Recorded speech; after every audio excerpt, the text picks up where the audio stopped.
Segunda vida del derecho romano. La expresión segunda vida del derecho romano suele identificarse con la recepción de este derecho en Europa, a raíz del descubrimiento de la obra del emperador Justiniano, y versa sobre la labor realizada por los miembros de las dos escuelas más importantes en la creación dogmática jurídica occidental en el medioevo, la escuela de los glosadores y la escuela de los posglosadores o comentaristas.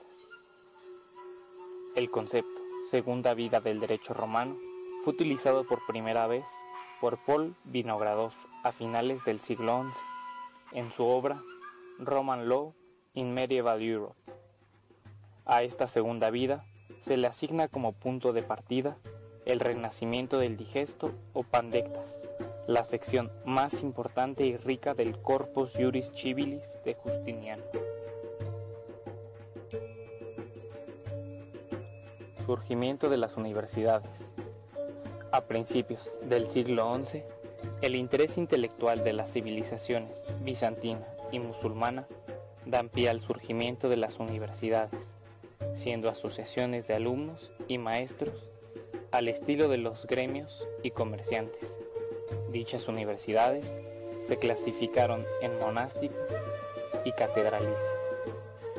La primera universidad europea apareció en la ciudad de Bolonia, Italia, aunque más o menos paralelo a ello, se estableció una escuela de medicina en la ciudad de Salerno, también en Italia.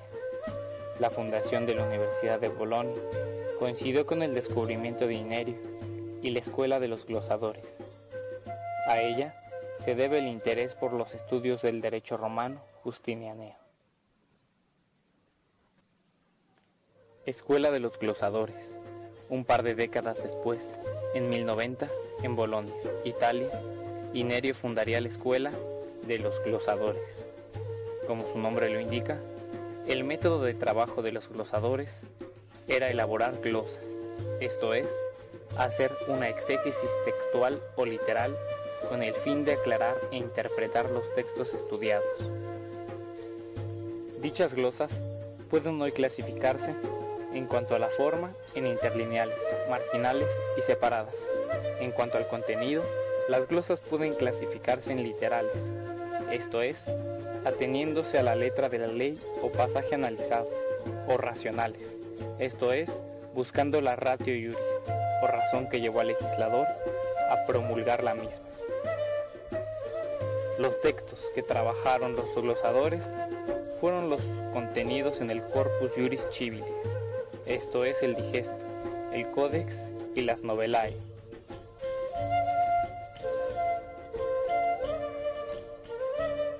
Esta escuela se desarrolló a finales del siglo XIII. Tuvo su punto de partida en la llamada Escuela de Orleans o Ultramontaña. Se le llamó Escuela de los posglosadores porque el método de trabajo que utilizaron siguió con matices ya elaborados por los glosadores. Recibió también el nombre de los comentaristas porque el género literario que utilizaron para la exposición del derecho fueron los comentaria. Los posglosadores se establecieron en Italia, razón por la cual a la orientación que dieron a los estudios jurídicos se les ha llamado neos itálicos. Sus principales difusores de esa orientación fueron los juristas Sino de Pistoia, Bartolo de Sassoferrato y Baldo de Ubaldis. Los comentaristas fueron influenciados por los canonistas y basándose en la lógica y dialéctica de Aristóteles, introdujeron el método escolástico. Los tipos de obras que escribieron fueron los comentarios, los concilia y los tractatus. Los comentaria eran textos amplios sobre derecho romano justinianeo. Los concilia eran dictámenes sobre problemas técnico-jurídicos. Los tractatus eran tratados donde se abarcaba todo lo que se había dicho o escrito sobre la materia en cuestión. Por ejemplo, tratados sobre matrimonio, tutela, sucesión ab intestato, etc. La importancia de los posglosadores radica en haber difundido la obra de aquellos por toda Europa, aprovechando la aparición de la imprenta. A esta escuela le debemos el haber convertido los derechos romano y canónico en el tronco común del derecho europeo. El derecho común es de aplicación supletoria. Tiene como objetivo dar solución a nuevos conflictos. Su recepción fue el derecho privado. En él se contiene el derecho canónico, el derecho romano y el derecho feudal. Se puede decir que la suma del derecho canónico y la ley romana da como resultado el derecho común. Se enseñaba en las universidades públicas. Es aplicado de manera predominante, no por medio de imposición de poder político o religioso. Era el saber jurídico de la época. Las fuentes del derecho común fueron el derecho civil romano, el corpus iuris canonia, la literatura de los glosadores y posglosadores, el cuerpo común de leyes, el lenguaje común, el método de enseñanza e investigación y la religión común. Inicio de los derechos nacionales y la romanización de ellos. La recepción del derecho común es un proceso histórico por medio del cual los países de Europa Occidental, en los siglos XII y XV, aceptaron la ciencia de los juristas medievales. Los países occidentales de Europa sustituyen el derecho germánico por un sistema más adecuado a las exigencias económicas y sociales. Se lleva el conocimiento a los países europeos. Los glosadores y comentaristas les enseñaban el corpus civilis. Había dificultades para difundir el derecho común, por la lucha entre el nuevo derecho y el viejo. Lo miraban como amenaza a sus intereses tradicionales y a la manera de usar el derecho feudal. Adopción del derecho romano. En Italia, el derecho se impuso de una forma rápida. Había dos cuestiones, el derecho romano tradicional y los centros universitarios. En Francia, la adopción se dio de acuerdo al lugar. En el sur se regía por el derecho romano escrito, y en el norte regía el derecho consuetudinario, constituido por el derecho germánico. Esta situación perduró hasta que entró en vigor el Código Civil francés de 1804. En Alemania se impuso el derecho romano hasta el siglo XV. En España, la resistencia tenía ordenamientos propios, territoriales, locales y comunales. En Europa, el derecho común constituye un aspecto de la unidad de Occidente en una época donde no existía una administración política fuerte. En el siglo XV, las costumbres locales y regionales propiciaron el crecimiento del nacionalismo y consolidaron el poder real. El surgimiento del derecho nacional marca el final de la unidad europea occidental. El poder político se centralizó en el derecho público y el derecho nacional. Influencia del derecho romano en la historia del derecho español. España fue conquistada por los romanos en el 218 a.C. La libertad de celebrar reuniones trajo consigo la abolición de la legislación de castas y consolidó más el libro de los juicios. Este libro se publicó en el año 654 y está compuesto por 12 libros. Contiene principios de derecho romano, de derecho privado y derecho penal. Este libro sobrevivió a la invasión musulmana. En los siglos XIV y XV, en España, hay un nuevo derecho. Este es la suma del derecho romano justiniano y el derecho canónico, que dan como resultado el derecho común. Fernando III propuso reformas, mismas que realizó Alfonso X. Estas se basaban en obras doctrinales legislativas que eran el espéculo y el fuero real. El espéculo se realizó a inicios de la legislación alfonsina. Se divide en libros, de los cuales solo se conservan 5. En el prólogo viene el significado de espéculo, que significa espejo. Contiene los fueros de Castilla y León. En cuanto al fuero real, este fue promulgado por el rey Alfonso X. Pretendía unificar su reino con una sola ley. Se dividía en 4 libros. El primero contenía oficios que intervenían en el proceso. El segundo, la figura de alcalde. El tercero contenía el procedimiento judicial y el cuarto, el derecho penal. Las partidas era el nombre otorgado al libro de las leyes. Está dividido en 7 libros. Es la aportación jurídica más importante del derecho español a la historia jurídica universal. Las fuentes de las 7 partidas fueron el derecho justiniano, el derecho graciano, las obras de los glosadores, los pasajes de filósofos como Aristóteles y Séneca, y el teólogo Tomás de Aquino. La primera parte trata del derecho natural y de la fe católica. El segundo contenía el derecho público del pueblo.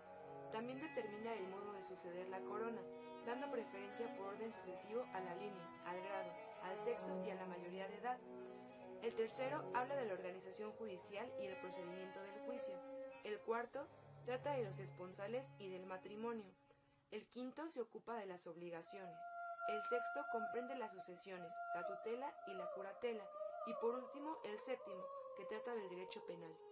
El conflicto entre ordenamientos se resuelve en 1340 con las leyes de Alcalá, compuestas por 32 títulos, y abarca materias como derecho del procedimiento, prescripción, testamentos, delitos, penas, y señala el orden de prelación de fuentes de derecho en Castilla.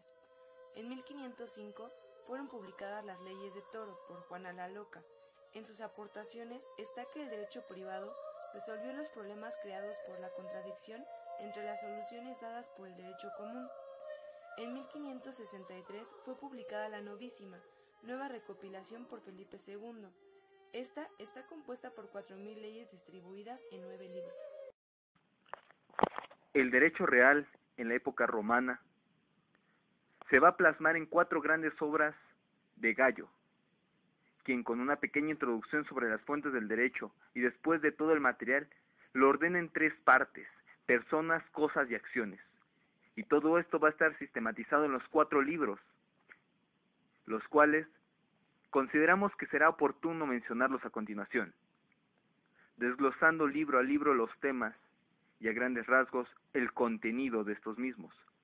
El libro primero traerá un proemio general del derecho, el Jus Civili, el Jus Gentium, fuentes del derecho del Populus Romano, clasificación del derecho de acuerdo a su contenido, y el derecho de las personas, de los libres y de los esclavos, de los ingenuos, de los libertos, de los sui juris y de los alieni juris, de los que están in protestate, de las mujeres que están in manu, de los que están in mancipio, de los modos por los cuales los alieni juris se liberan de la dependencia, de los sui juris que están en tutela o en curatela, de los que están en tutela, de los que están en curatela, de la caución de tutores y curadores. Muy bien, ahora el segundo libro, el derecho de las cosas, el cual contendrá de las cosas que están dentro y fuera del patrimonio, división de las cosas en divinas y humanas, división de las cosas en corporales e incorporales, división de las cosas en mancipi y en nec mancipi, adquisición de las cosas a título particular, adquisiciones por sí mismos, adquisiciones y enajenaciones por persona bajo tutela, adquisiciones y enajenación por medio de otras personas, modos de adquirir a título universal, de las herencias testamentarias. Así concluirá el segundo libro, y dará comienzo al tercer libro, el cual contendrá el derecho de las cosas, que será la continuación del libro anterior, que contendrá de las herencias intestadas, del abonorum en patio, de otros casos de herencia, de la herencia por in iure sectio, de las obligaciones, nace de contrato o de delito, obligaciones que nacen del contrato y obligaciones que nacen del delito. Así bien, pasemos al libro cuarto, el cual contendrá el derecho de las acciones, el cual se dividirá en las siguientes formas.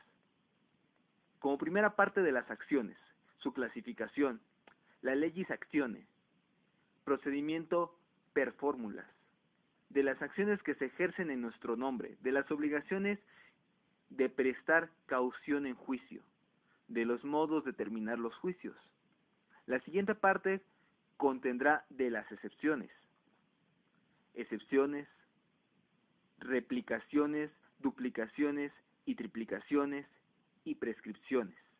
Así damos paso a la tercera parte de los interdictos, interdicto y decreto, clasificación de los interdictos, del procedimiento de los interdictos,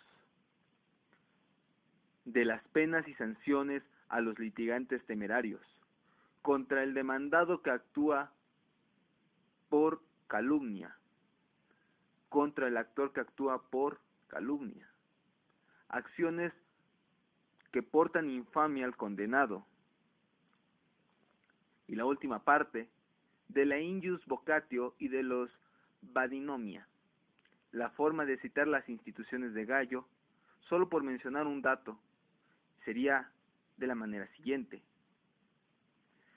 Como regla, se va a identificar la obra de Gallo con las siglas GAI y enseguida el número del libro, anotándose posteriormente el párrafo.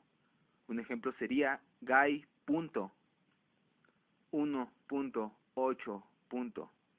Las siglas, el libro y el párrafo.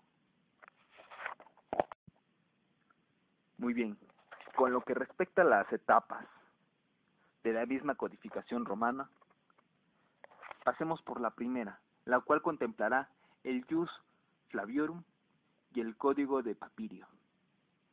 En el Jus Flaviorum, este será un código más o menos legendario, y su existencia no ha sido comprobada, así que nos basaremos en rumores y leyendas, las cuales dicen que la aplicación de las leyes solo era exclusiva de los patricios, recordando así que estos eran la clase alta en la época romana. Con este código,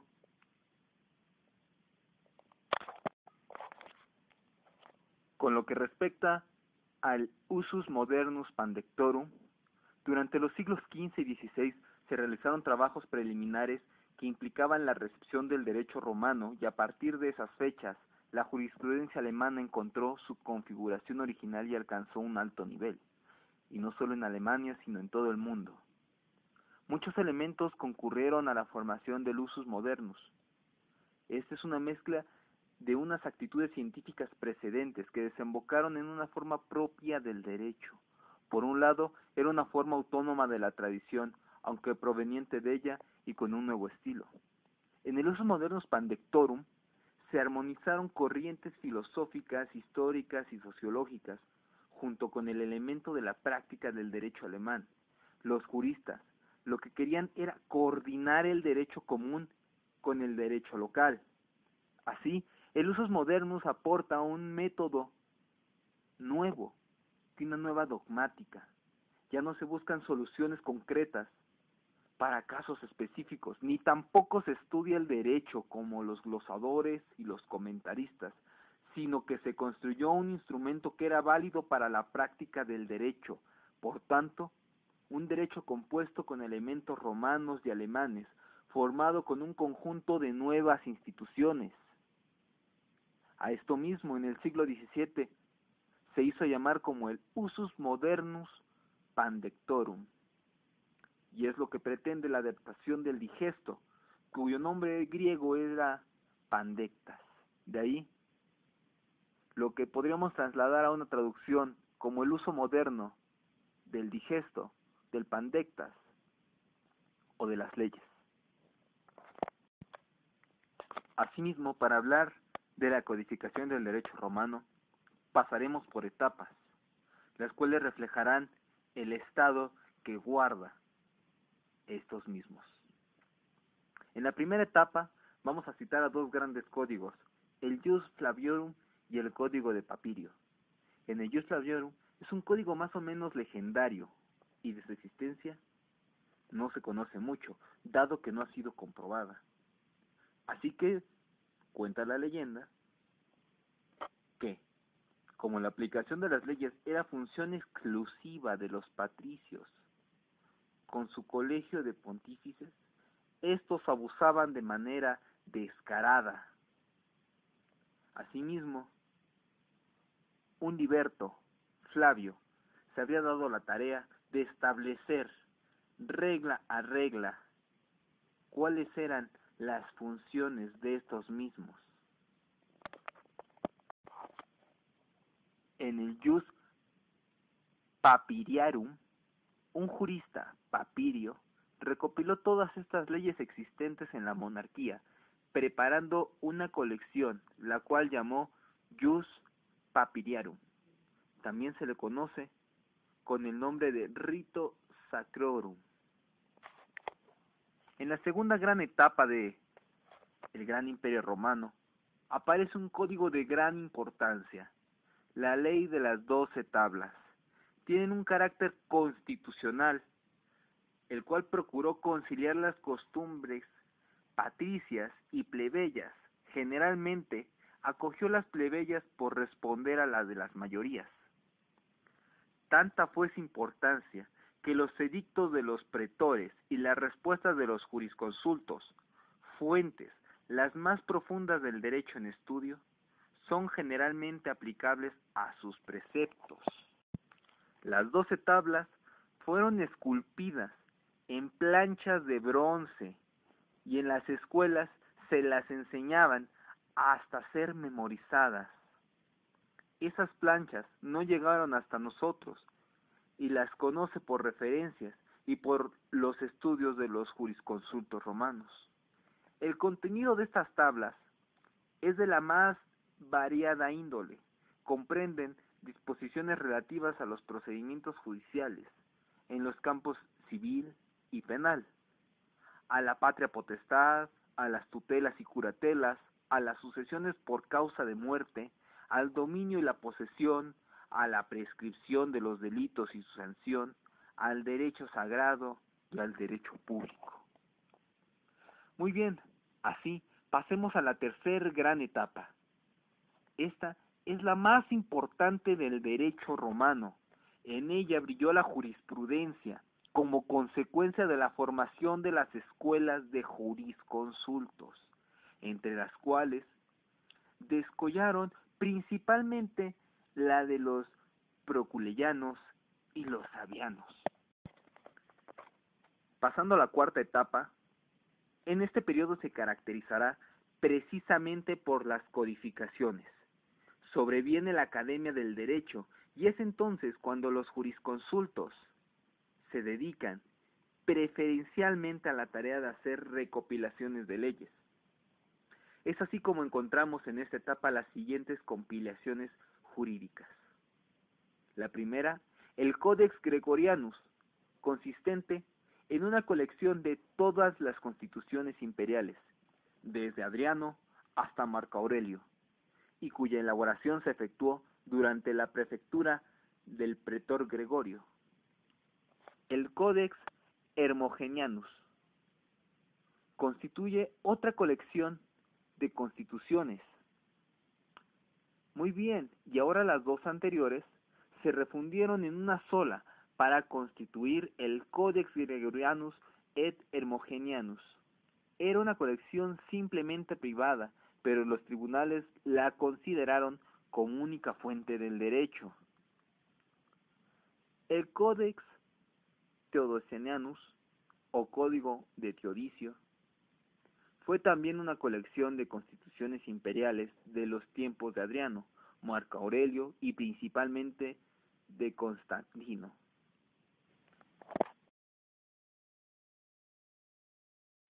Identificamos la recepción del derecho romano en Europa con la expresión segunda vida del derecho romano. A raíz del descubrimiento de la obra del emperador Justiniano, esta nueva vida del derecho romano versa sobre la labor realizada por los miembros de las dos escuelas más importantes de la creación dogmática jurídica, que hasta nuestros días se conservan tintes de la aplicación jurídica de la escuela de los glosadores y comentaristas, pudiendo observar que nuestro derecho vigente se encuentra impregnado en todo un proceso de evolución que en efecto se ha transformado, pero las bases y la raíz del mismo son las de la antigüedad. El derecho común fue un sistema que se adecuó a las exigencias económicas y sociales de los siglos XII y XV en Europa occidental. No fue fácil difundirlo, pues había resistencia, pero al final la mayoría de los países europeos lo adoptaron, aunque de diferentes maneras. A esto se le llamaba la Unión de la Europa Occidental, y esta unión llega a su fin con el surgimiento del derecho nacional. En esta época se crearon diversos cuerpos jurídicos que contribuyeron a los que ahora tenemos. A lo largo de la historia del derecho romano, hemos podido notar los distintos cambios que ha sufrido este mismo, las evoluciones en su forma de aplicación y de interpretación.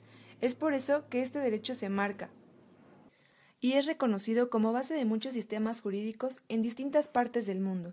Asimismo, destaca la importancia de su estudio y su análisis para una mejor comprensión aprehensión del derecho.